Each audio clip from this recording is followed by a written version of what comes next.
and welcome to Oak Road Hatter, where for the first time this season we're talking all things Luton win. But before that, welcome to the podcast, Jamie Castle. How are you doing, Jamie? Yeah, really good. Nice to go into a podcast with a slight spring in our step on like of a win. Feels good. Not only obviously first win of the season, but first win for a very long time, given where we were last year. But yeah, buzzing. Let's do it. And we're also joined by Adam Driscoll, as usual. How are you doing, Adam? I'm very good, thank you, mate. Yeah, as Jamie said, it's nice to have a weekend where Luton haven't sort of ruined it for you. And yeah, I kind of forgot what that feeling is like, really, celebrating 3 points. So yeah, very good weekend. Yeah, and as if you're not aware, I'm not sure how, but as you'll all be aware, it's a great weekend to be a Luton fan. We've picked up our first win of the season away at Millwall. We'll get into that very soon, but before that, don't forget to follow us on socials. That's at Oak Road Hatter on Instagram, Facebook, and Twitter or X. Like, share, comment, and subscribe on YouTube. That's Oak Road Hatter on YouTube. And rate us 5 stars on your audio listening platforms, whether that's Spotify, Apple Podcasts, or something else. We really appreciate all the support, and it helps us make the best content we can for you. So, as I mentioned there, we'll get straight into it. 1-0 win away against Millwall. Jamie, you were there with me, well, stood right next to me all game, and it was quite the atmosphere and a great result. Yeah, no, it's good to be stood by your side. It was yeah, it was my pleasure. But yeah, I mean, I think a lot is said about Millwall, but every game that I've been to away at Millwall has always had a good atmosphere. Not because of the home fans, but I just think that the away end's always up for it. Millwall away, it's one of those clashes that everyone looks forward to. And we've got a pretty good record now. I mean, the last one was that Cornick sweet strike, and was it 2-0 in the end that one. So our record at the Den in my sort of recent memory is pretty strong. So yeah, I mean, I think it was a game that we all had to be up for because we all know how important that game was for the rest of our season, and even before the game we were saying that this is sort of like a 42 game season now where win this and hopefully we can start to build some sort of strength going into these next sort of 3 or 4 games before the next break in October. Um, and yeah, obviously we started really well. Mengi scored inside 10 minutes. I think just inside 10 minutes. And we deserved it. So certainly in that first half performance, I thought second half was a bit stop start. I think Mill worked us out a little bit in their press, which I think made it harder for us. But I think one of my big positives is that we won it in a way that we're all accustomed to in sort of our recent past in terms of really sort of just digging in and sort of just fighting for every 50-50 every ball. Something that I feel we may have lost our way slightly in the sort of like certainly this season so far, but maybe towards back end of last year as well. So a really positive performance, I think. Yeah, I mean, if you look at all the stats, maybe not necessarily in terms of chances or XG or whatever, I think it was a fairly even game in that respect. But I think I'd take a lot more out of that and a lot more positives out of, I guess, the defensive side of the game than I would have done it if we'd won 2-0 and at a canter. So yeah, overall, I'm feeling pretty positive. And yeah, as you mentioned there, it was a different performance. It was a very dogged performance. Um, Less gung ho, we'll say, than we've seen recently. And it was a real backs against the wall, particularly towards the end of the game. And it just showed a lot of character. Obviously, going into the game, there was, when the teams were announced, it was slightly surprising in terms of the lineup. Morris out the starting lineup, Doughty on the right, Bell out to left wing back. But it worked. So, Adam, just wanted to get your thoughts on what you thought of the formation, the system, and the players playing in different positions. Yeah, I mean, it took me a while to work out the formation. I was actually driving to see a friend. So my other half was reading out the team, and I'm thinking, where the hell is he playing this player? And like where's some of the key players we've seen before? They weren't in the squad like Baptiste. So trying to work out the formation was predominantly my thoughts throughout that journey. But yeah, obviously, kind of looking at it in a bit more detail, it seemed, well, obviously it worked quite well, didn't it? But I like the concept of not necessarily having that kind of like wide three up front, but having, players more central. I spoke before about how I'd like to see Chong in that kind of in the hole, and we seem to go with Clark and Chong in there, um, supporting Adebayo. Really brave call to leave Morris out. I was surprised to see it, but I didn't disagree with it because we've spoken before about how he's been a bit isolated and not, we've not been playing to his strengths. So fair play to Edwards for making that bold call. And as I say, it worked. And really good to see flexibility, and also good to see us come out with 3 points as well. Yeah, I mean, I think I agree with Adam. I mean, overall, I think the system wasn't too different. I mean, there were slight tweaks. I mean, ultimately, it was still that sort of 3-4-3 type setup. But it's just nice putting sort of round pegs in round holes, so to speak. I mean, okay, you put Doughty over on right wing back, but I quite like him there. I think it's certainly if you've got a right-footed sort of right 10 or right winger, whatever you want to call him, when Doughty sort of chopping inside, it sort of makes that left back really think about, oh God, what way am I going to go?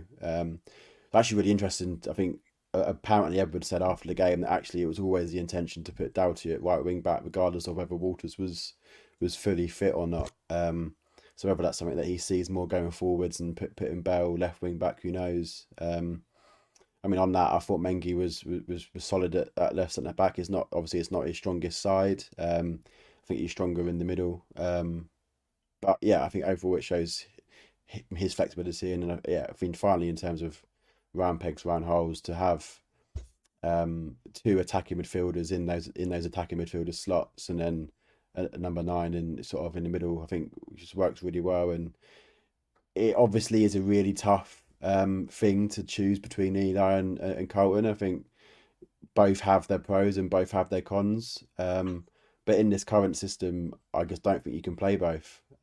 So it's going to be really interesting to see what happens with those two going forwards. Whether we eventually change to a 2 up top just to sort of try and squeeze both in, or whether Edward says, you know what, no, actually we've got one position, we've got 2 top championship level centre forwards in our team, and you've got to fight against each other to sort of grab hold of that shirt, which I think can only add to us going forwards. And you spoke about Doughty playing on the right wing back there. I've been really impressed with him when he's played on that side. I think he is a different threat and he can cut inside and use that very dangerous left foot.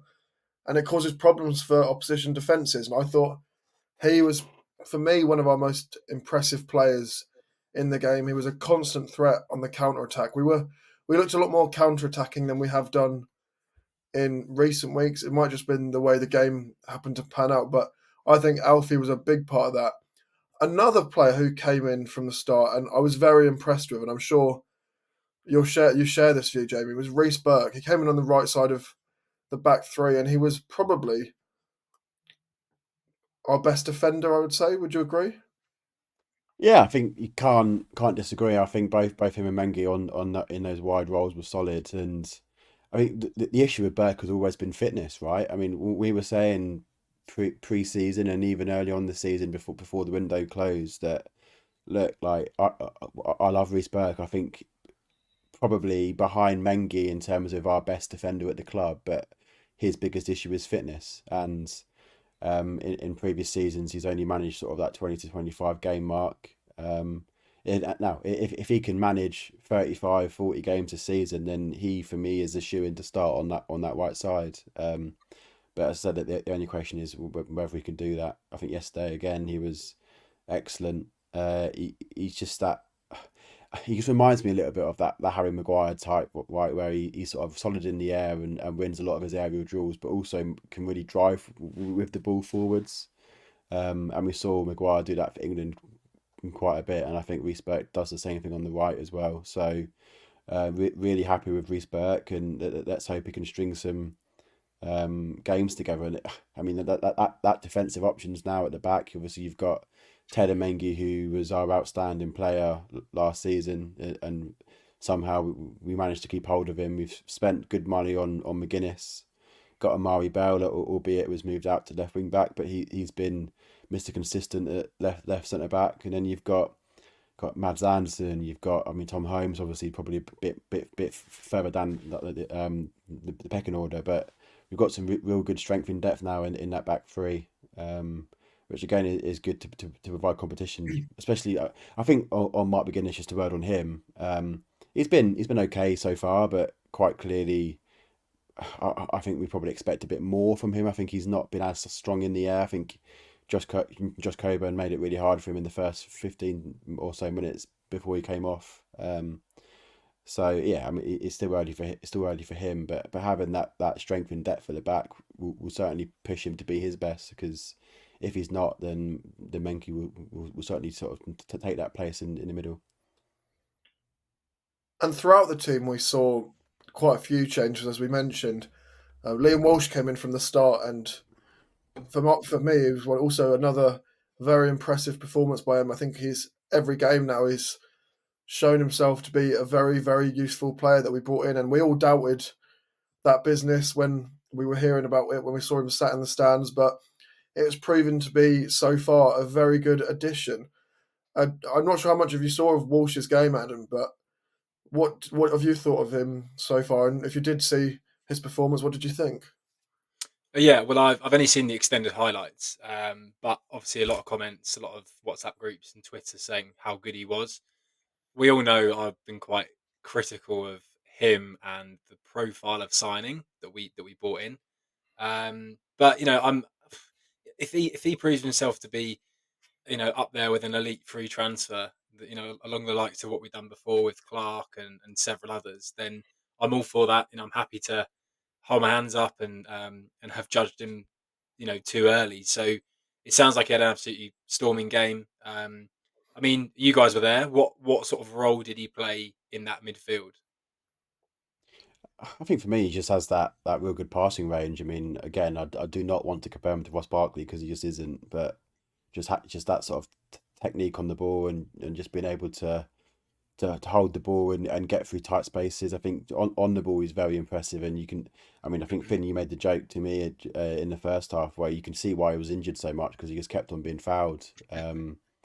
So I think really positive. I think quite rightly, it was a close call between him and Burke in our sort of Twitter poll for man of the match, and Walsh came out on top. I think he deserved it. I think I'll give a word to Nakamba as well. It was his first game back for a long time, and I would say it's probably pretty easy playing next to Marv, given just the amount of blades of grass that he covers, and being able to win the ball back. But no, it was a really solid midfield two performance from them. Something that we've in the past maybe think I've said sort of, oh, we should get an extra body in there, which I think there's pros and cons in terms of having that third midfielder. But I think Nakamba and Walsh showed yesterday that a midfield two can work. And I think it helps to have a bit more of a box midfield as well, with Chung and Clark in there as well, and actually have two more attacking midfielders that play centrally as well. I think that box of like a four-man midfielder, I think, is probably something to look at going forwards. It's going to be it's certainly going to be an interesting few weeks ahead when we see Kraus come into things as well. Baptiste back fit as well. There's we seem to now have an abundance at centre half and an abundance at centre mid, and a month ago we really didn't, did we? So it's going to be very interesting to see kind of which pair, if they can establish themselves as like that starting pair, which one he goes with as well. So yeah, we'll see how that unfolds, I suppose, over the next few weeks. And talking on midfielders, there, we did see Pelly come on in the second half, and if I remember rightly, it's his first appearance of the season, or his first from over a couple of minutes at least. And it was sort of a mixed game. He started badly with a misplaced pass that did not put us in a great position, but he recovered from that very quickly, and he was as hard working as he can be, and was digging in for the team. So that's another player that, whilst we originally thought he was really out of favour with Edwards, he did call upon him when he needed him, because there wasn't really he didn't really decide to make many subs during the game, I felt, and he trusted Pelly for quite a time during the game. I just wanted to touch on Mengi. Obviously, we've mentioned his performance moving over to that left side of the back three, and I thought he was very solid. It was probably his best game of the season, aside from Portsmouth in the earlier a few weeks ago. But I just wanted to touch on his goal because for a centre half to strike that the way he did, he had Lucas Jensen fixed to his position in the goal, and I just thought it was a brilliantly taken effort. Jamie, what did you think? Yeah, it was solid. And after the game, he was saying that he does that in training quite a bit. So hopefully we can see that more going forwards. I think Neil Harris was right as well. I think defensively they could probably do a bit better. Janssen, I mean, the reverse angle from behind shows Janssen probably a bit sort of blind in terms of the defenders that are in the way, but equally he was very flat-footed, and had he been a bit more on his toes, he probably could have saved it. So trying to not take too much away from the strike itself, I think we all could probably say that was a mistake on them. But yeah, it's really positive to be able to get your centre backs that high up the pitch, right? I mean, it's definitely something that really excites me about the way that Rob's trying to play, is that in terms of really trying to play in their sort of 18 yards, right? You often split the pitch into thirds, but I mean we're even trying to push up even higher than that.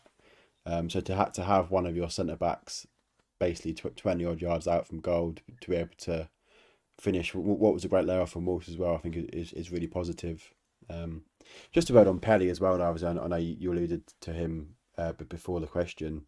It's a tough one because yes, he did misplace the pass, but other than that, I thought he had a solid game. I mean, Pelly has never been the best passer of the ball. He's never been the best technically on the ball. But what Pelly has done is, man, he drives us up the pitch. He sort of works hard in that middle. But before we've seen the likes of Ross Barkley and before we've seen the likes of Liam Walsh, we didn't really sort of pick too much out of Pelly's passing performance, because the levels of sort of Barkley and Walsh on the ball to Pelly on the ball, because it wasn't quite that sort of big gap. Whereas now we're obviously seeing it with the players or the midfield talent that we're bringing in. But Pelly just hasn't been that sort of midfielder, so I think it's really tough to see some of the criticism that he gets. I mean, it's understandable, right? Because that pass that he mislaid for the Langstaff chance was, there's no way you should be misplacing that ball at this level. But he's just isn't that sort of player, and I just hope that people get off his backs a little bit. He's barely played, and I do think he probably still is out of favour. I think he, as you say, he was only called upon because he was needed. But when you have Kraus and Baptiste, then Pelly unfortunately doesn't get a look in, I don't think, which is sad to see a Luton legend almost sort of end this way and just fade into nothing. But I just hope that probably people give him a bit of credit for the other parts of his game that he does very well. Just on Pelly as well. I mean, I absolutely agree with Jamie in terms of that. You know, he's the guy is a club legend, and whether or not you think he's at the level we are now, and someone that should be featuring regularly is a different story. But there's no denying what he's done for us and what he's achieved. And yeah, I think it can go into a bit of disrespect at times when you see people slating him and criticizing his contributions. So I think we just need to kind of remember exactly, the part that he's played in everything we've done over the years. Hopefully, he will get some time, and it's also, we can't be too sentimental as well, right? So if it comes to it, and January comes around, and Charlton probably be on the list of places and clubs that want him. And if that turns out to be the right move for him, then I think we do need to see that as a reality. But I think it's very, very quick to forget just what he's done, and so let's try and keep that bit of respect towards him as well. Yeah, you've got not being sentimental, and then you just got, as you say, just being outright disrespectful in terms of picking holes in a player's game that has never been strong anyway. I remember him in that sort of that midfield diamond years where he was just really driving us forward, and he showed it yesterday where he won the ball in the midfield and basically drove the ball all the way up to the corner flag, and in the end, I think it went for a goal kick, but he just managed to get us up the pitch. I don't disagree. He probably isn't in our top five midfielders, which I think is tough to say as someone that's loved Pelé over the years, and especially with the arrival of Van Darbo in January from Sweden, he just pushes Pelé further down, right? So I think at this point, if you had to put money on a player leaving in January, it's probably going to be Pelé. So I just hope that he manages to get a couple of games before he goes. Hopefully, we can see one of his special screamers, because that would be pretty special. I mean, there's a pretty big game coming up in about 4 weeks' time. That would be great to see him score a worldie in the last minute. So fingers crossed he can go out really well. And there's one thing that I don't think anyone can doubt about him, and that's the influence he has not on the pitch but off the pitch.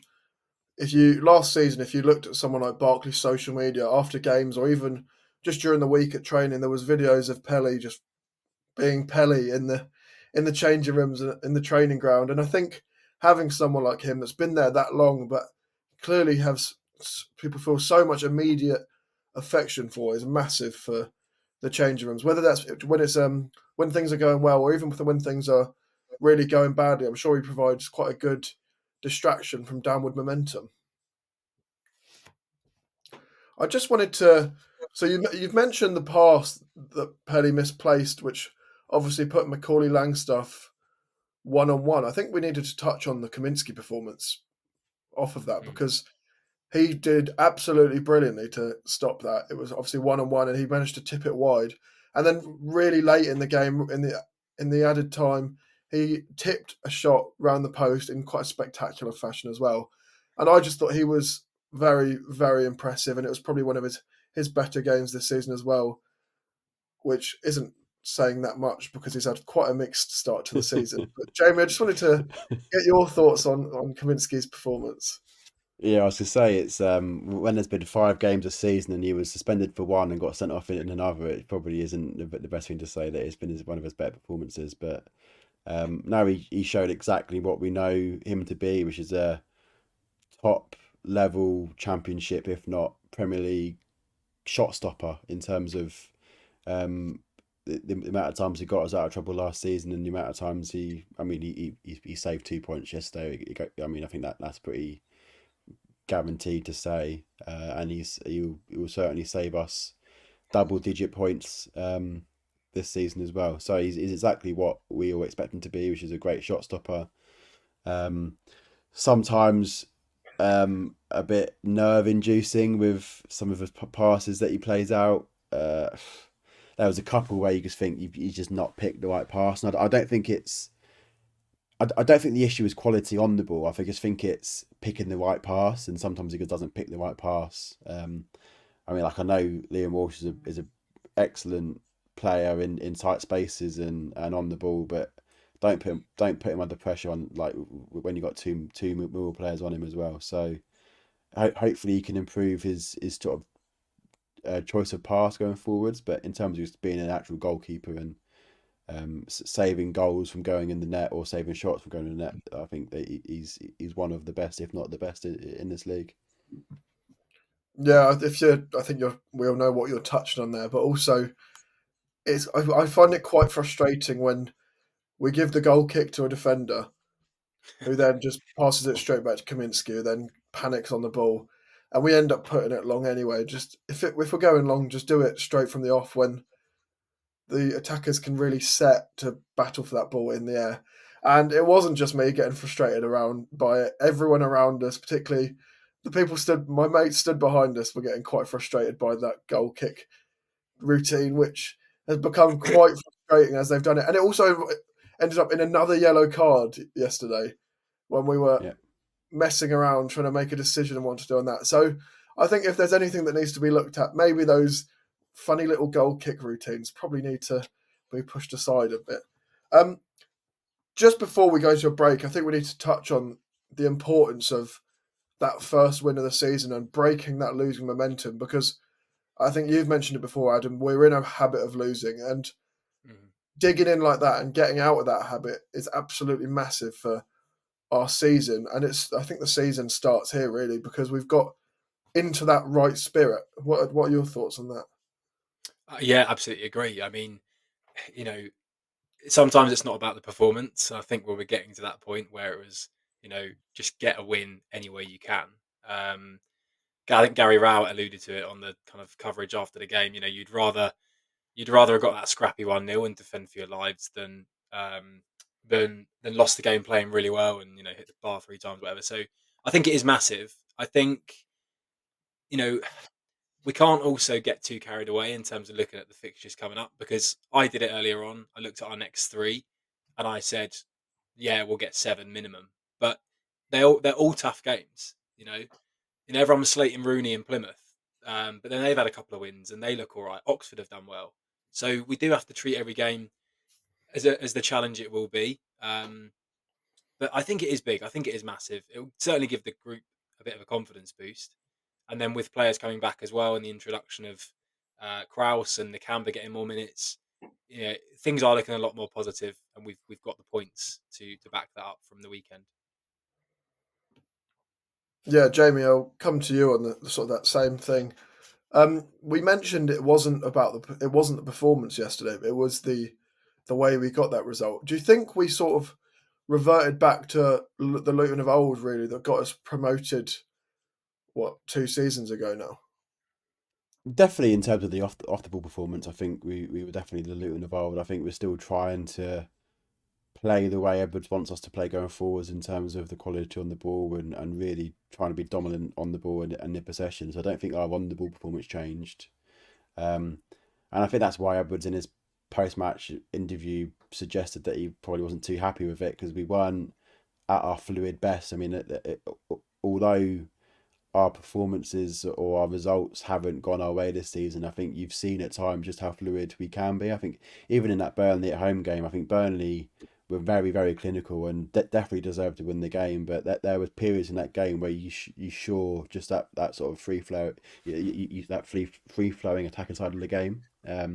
So we weren't as free flowing yesterday, and I think that's probably why Edwards looked a little bit pissed off, to be honest, in terms of the performance. But I think he was happy and relieved that the defensive side of the game, we've gone back to that sort of that old Luton way, and as we should, right? I mean, if you look at that defensive strength, Reece Burke has shown shown us for several seasons just how strong he is at this level.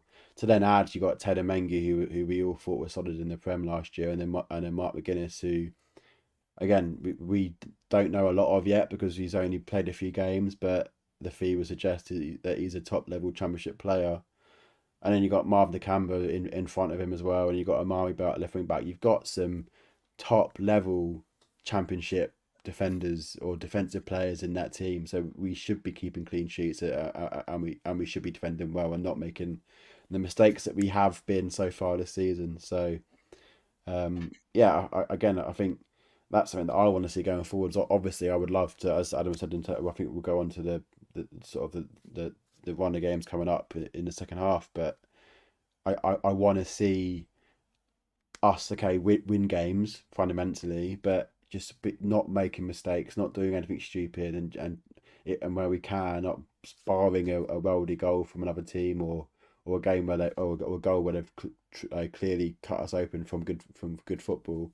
Just keep clean sheets, because that for me is what good sides do and what promotion and title winning sides do. So yeah, I think the performance yesterday was the first step on that sort of journey towards becoming that side, and I think hopefully we'll look back on this game as the game that really showed our promotion credentials.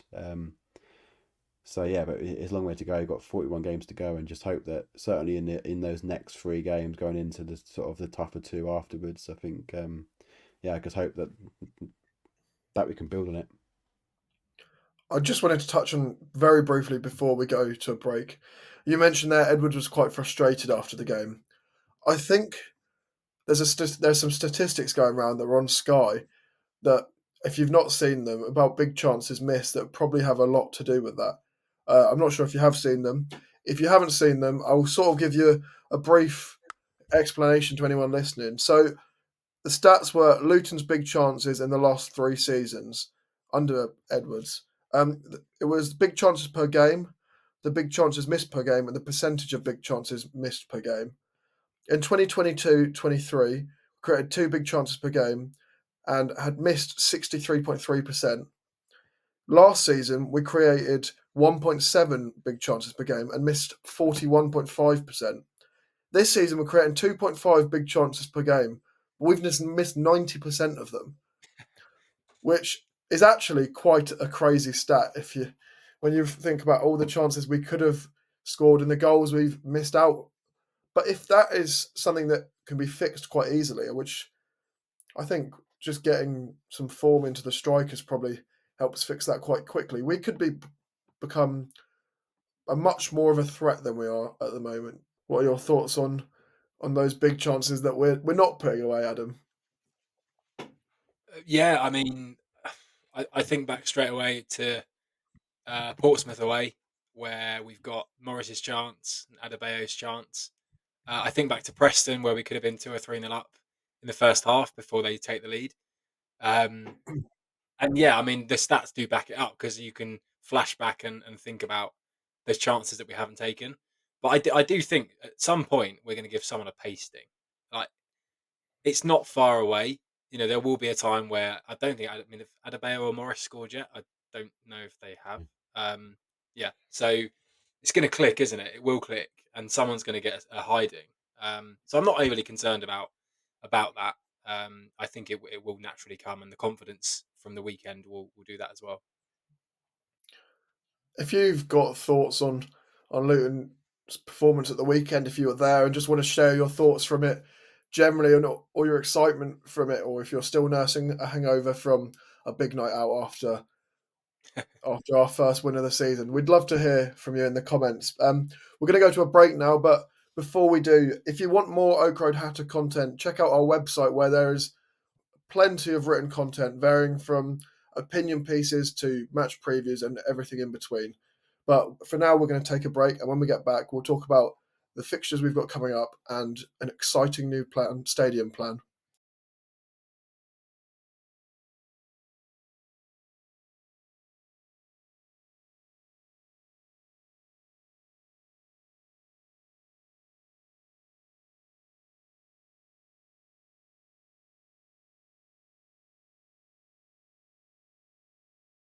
Welcome back to Oak Road Hatter, where I'm still joined by Jamie and Adam, and we're going to take a look at the games we've got coming up. So our next 3 games are home to Sheffield Wednesday next Saturday. Finally, a 3 o'clock kickoff on a Saturday at home. It feels like it's been forever. We've then got Plymouth away on a Friday night. So if you are making your way down to Plymouth, enjoy going to Plymouth on a Friday night. Thank you, Sky.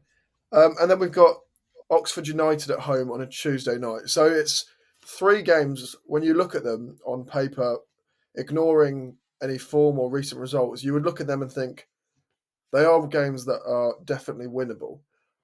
Just based on the turnaround we might see now, what do you think we need to be getting from those, Jamie? I think it depends on your expectations, right? If you expect us to be a team that are top 6 and fighting for top 2, then I think nothing short of 9 points. I think it's tough to say that because we're a team that is obviously pre the last sort of 24 months have been a team that probably could be amongst those sides that we're playing, right? So we know where we've come from and what these are the games that we go into where we play the sort of team that we were 3-4 years ago. So we know how tough those games can be, and absolutely can't be sort of complacent about the games that are coming up because they each individually, I mean, Sheffield Wednesday had a storm of a first game of the season and since have been very inconsistent. Oxford have come up and been a really bright addition to the league, and have put in some really good performances and got a good win on Saturday. Plymouth away. I mean, there's been lots of stuff said about Wayne Rooney and what he's doing at Plymouth or what he's not doing at Plymouth, but they got a very, very good win at the weekend against Sunderland, who are probably the early sort of favourites for sort of the top six and promotion. So each individually offer a really tough test and a really different test. But as you say, it's now an opportunity, having got a very good win at Millwall, to go into those three games, two of which are at home, and really putting a marker down on this league. Because I look at the fixtures after that, and I mean, not to get too far, but I mean, the run from Sheffield United away all the way through to basically Norwich away in late November is a pretty difficult one. You've got away to Sheffield United, Coventry, Borough, Leeds, and Norwich, and we host Watford, obviously the big one, and then Sunderland and West Brom and Hull. So yeah, the run after these three gets very difficult. So I think that's just why I say 9 points really is a must get, because that really gets us rolling really in terms of our form and our confidence and our strength going into that really tough set really tough set of fixtures. So yeah, no less than 7, but for me, I can't say anything other than 9 points. I think we need to get 3 wins from those 3. Yeah, and when you look at the three teams and what they offer, they're all very different in terms of how they play and the threat they pose. But I think we've seen with the way we've set up in the last couple of games and the variation we've had that we can provide different styles to suit who we're playing against.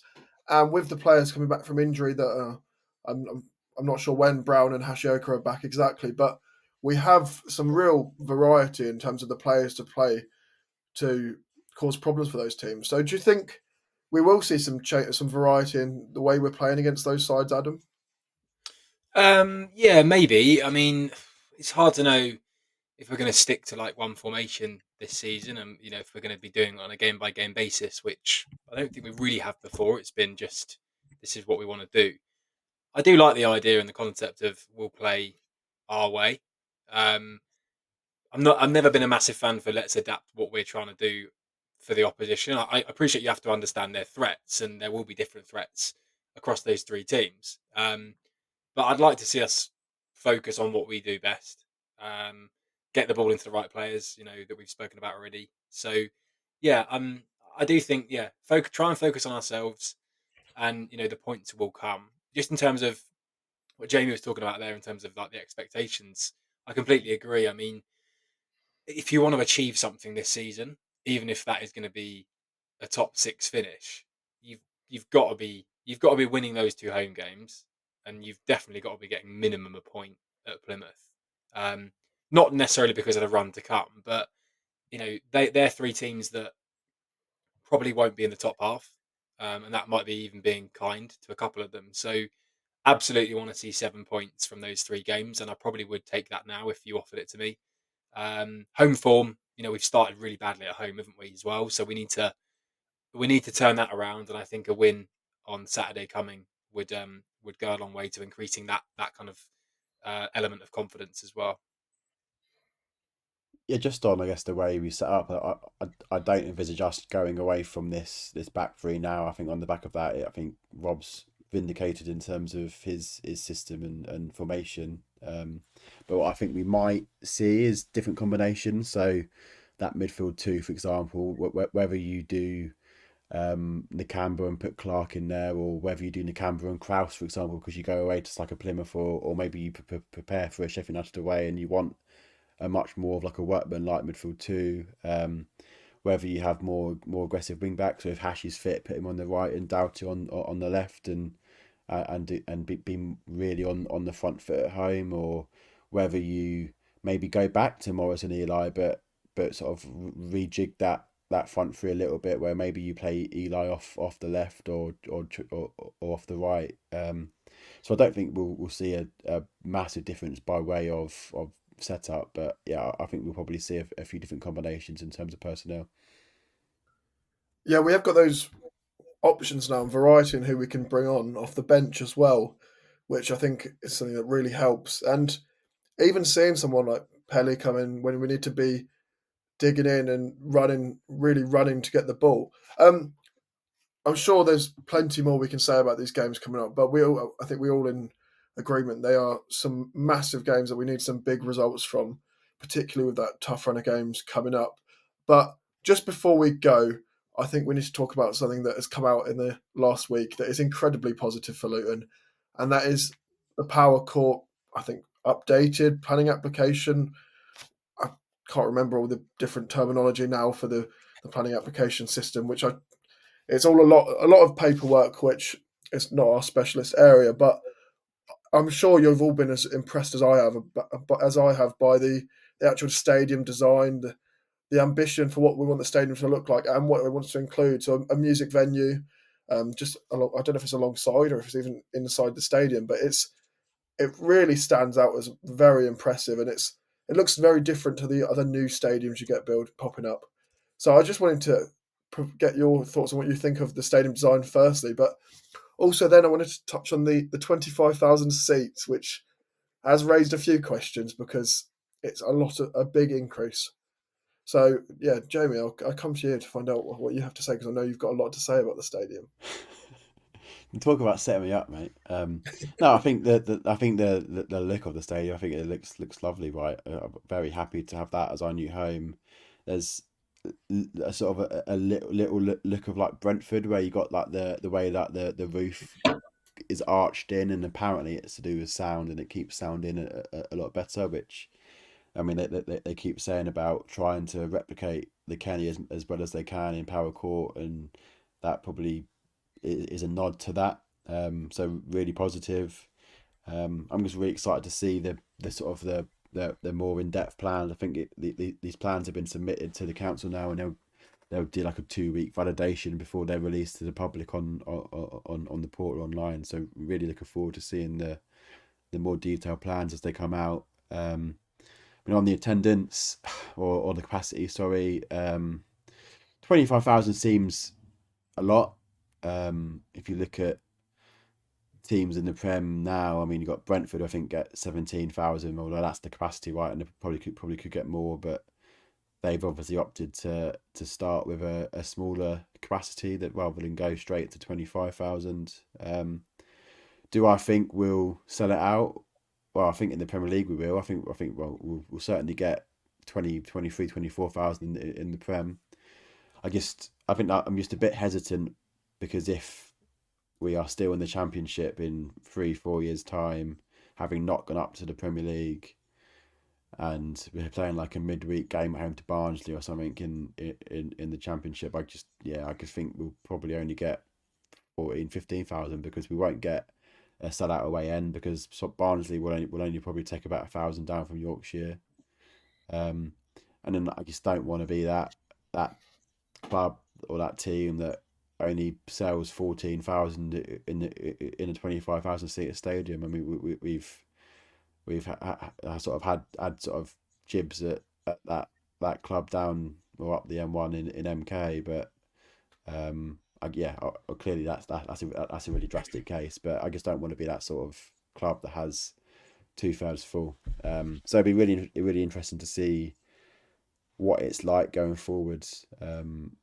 I think we'll probably get 18, 19,000. I think you can probably hang your hat on in the Championship, and just hope that we can get to the Premier League, because I think if we're a Premier League club and we have a 25,000 seat stadium, we'll sell it out, and then that's really positive, because we can really sort of make our mark on the league and become that hopefully annual Premier League team. Yeah, Adam, have you got anything different that you've been thinking about the stadium, or are you sort of in agreement that it is quite an ambitious size? Yeah, I think it is an ambitious size. I don't disagree in terms of what we might get at the two levels. I would hope that, there's a lot of detail that's gone into the planning of the design of the stadium, the architecture. I would also hope they've put a lot of thought into how they intend to fill it to, as much capacity as possible. And whether that's through schools and the community and businesses and even essentially giving away a few tickets to get young people into it and into the club as well. I think there's a lot of scope and opportunity there. Whereas we've never had really the chance to even explore that where we've been at Kenilworth Road. So yeah, I think there is a lot of potential. Just in terms of the design, everything like that. I mean, it looks fantastic, doesn't it? It looks like a proper football ground. And I mean that. I mean that in the sense of like in the modern era, there's a lot of grounds that get built that just look like fancy toilets, really, don't they, from above? So yeah, I mean, I'm delighted to see that they've considered all kind of the aspects of Kenilworth Road in the design, but also, and we've spoken about it before, like the location of the ground is just amazing. I've seen a few people on Twitter that clearly aren't Luton fans saying why we're building it in the town centre. I think if you don't know the answer to that question, then you're just absolutely lunatic, and there's probably no point in explaining it. It just has so many benefits, doesn't it? So yeah, I mean, I'm gonna be very keen on seeing when kind of shovels go in the ground. I'd love to see us do what Brighton did and stick a webcam on the site. So literally, like you could watch the ground just going up day by day. And there's a lot of us that are quite keen to see how it progresses. So I hope they do something like that and keep the fans involved in the build. And yeah, you know, the future looks bright, really, doesn't it? Just one word on the thing where you said, "Oh, if you don't understand why you build a stadium in the town centre." Personally, I think if you don't understand that, then you could don't go to games, because the amount of away days that we go to or have gone to in the last 2 years in particular, right across the 43 teams in the Premier League and the Championship.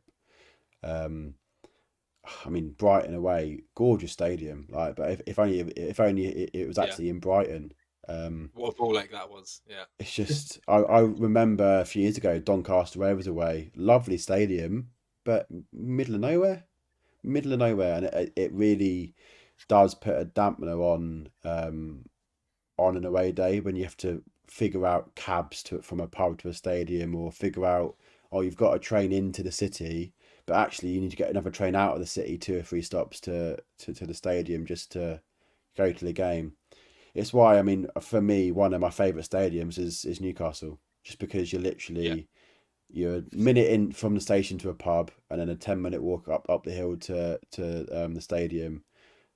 Great stadium, great atmosphere, great away day, just because it's a town centre or city centre stadium. Um, so if Power Court can just be half of what St James's Park is, then we're going to have a pretty special stadium. So yeah, I think massive credit to the board and the club for really sticking it out. I can appreciate it's been a long journey to get this way, and they would have taken some pelters from a view in terms of time it's taken, money they're spending, etc. But I think and trust that they'll be vindicated in the years to come, when they've almost sort of bunkered down and sort of taken those pelters just because they know what that is. It's the best thing for our football club. So I really hope that they pull off what they're planning, and I hope that we get to the Premier League, because if we can get to the Prem and fill out that stadium, then my God, it'll be a pretty special club to follow. I think it's so important that it's in the town centre, not only because of the match day experience, but also for what it does for Luton as a town. Because we all know Luton gets a lot of pelters from the outside, just because of the way the town's been allowed to sort of go downhill in recent years in terms of the money that there's a complete lack of money in the town. But having a state of the art football stadium in the town centre with all of the other facilities that are being planned around it as well is absolutely huge for Luton. And it just provides something that's just not there and there isn't enough of in the community. Also, what you said there, Adam, I think is really interesting about whether that's giving tickets to local schools or communities, or just the local community as well. Because as I just mentioned, Luton's a hugely underprivileged town, and there's a lot of kids growing up in Luton that will never be able to afford to go to the football, just because it's an expensive hobby. Going to the football, it can really be expensive. So being able to have a stadium that you can give tickets to the local community, it also helps bring them on board and create that next generation of fans, which is so important as well. But there's plenty of conversation about the new stadium. We really want to know your thoughts, but I'm just going to briefly go back to Adam. Yeah, I was just going to say, like, if you have to give 3,000 tickets away to school kids rather than having 3,000 empty seats, then there's only one scenario that wins there, isn't there? I mean, I say that now. If there's a kid kicking the back of my seat for 90 minutes, I'll probably regret saying it. But there's huge scope for us to involve the town and the town's young people really when it comes to that move. So yeah, I'll be really pleased to see us kind of jump on that initiative. And I guess there's already a lot of thought on that. I'd be very, very surprised if there wasn't, because we are quite a forward-thinking club in that sense. When we get asked to pick our seats for our season tickets in the new stadium, let me know, mate. I'm going to make sure I put the one right behind you, just so I can just wallop your seat week in, week out. Can't wait. Thanks, mate. That is all from us for today, but we hope you've enjoyed listening, and we would love to know your thoughts on everything we've talked about, whether that's the big win away at Millwall or the new stadium plan. So let us know by commenting if you're watching on YouTube, or tweeting us, or any social media at Oak Road Hatter. And as I mentioned before, check out our website for constant content being produced by our wide range of writers. And we're always looking for new people to get involved with the writing side of things. So if you're interested in that, check out our website and you can find how to get in touch. But from me, from Jamie, and from Adam, thank you for listening.